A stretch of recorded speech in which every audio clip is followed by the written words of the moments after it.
اعوذ باللہ من الشیطان الرجیم، بسم اللہ الرحمن الرحیم۔ السلام علیکم ورحمۃ اللہ وبرکاتہ۔ ناظرین، آپ کو اسلامک اردو چینل میں خوش آمدید کہتے ہیں۔ آج ہم آپ کو انشاءاللہ شوال کے 6 روزوں کی فضیلت بتائیں گے۔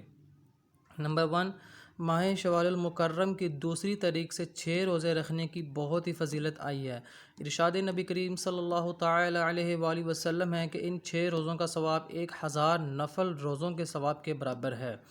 نمبر 1، ماہ شوال المکرم کی دوسری تاریخ سے 6 روزے رکھنے کی بہت ہی فضیلت آئی ہے۔ ارشاد نبی کریم صلی اللہ تعالی علیہ وآلہ وسلم ہے کہ ان 6 روزوں کا ثواب 1000 نفل روزوں کے ثواب کے برابر ہے۔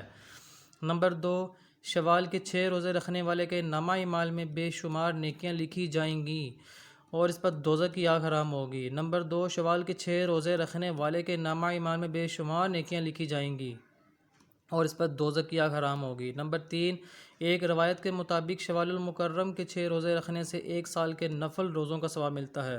نبی علیہ الصلوۃ والسلام ہمیشہ شوال کے 6 روزے رکھا کرتے تھے۔ نمبر 3، ایک روایت کے مطابق شوال المکرم کے 6 روزے رکھنے سے 1 سال کے نفل روزوں کا ثواب ملتا ہے۔ نبی علیہ الصلوۃ والسلام ہمیشہ شوال کے 6 روزے رکھا کرتے تھے۔ نمبر 4، اس ماہ میں نفل روزوں کے ساتھ ساتھ نفل نمازیں پڑھنے کا بھی بے حد اجر و ثواب ہے۔ اس مہینے میں نفل روزوں کے ساتھ ساتھ نفل نماز پڑھنے کا بے حد اجر و ثواب ہے۔ یہ تھے شوال کے 6 روزوں کی فضیلت، اور آپ بھی نبی کریم صلی اللہ علیہ وآلہ وسلم کی سنت پر عمل کرتے ہوئے شوال کے 6 روزے رکھیں اور ہمیں اپنی دعاؤں میں یاد رکھیں۔ اگر آپ نے ہمارا چینل سبسکرائب نہیں کیا تو سبسکرائب کر دیں، لائک کر دیں، کمنٹ کر دیں اور شیئر کر دیں۔ Thanks for watching.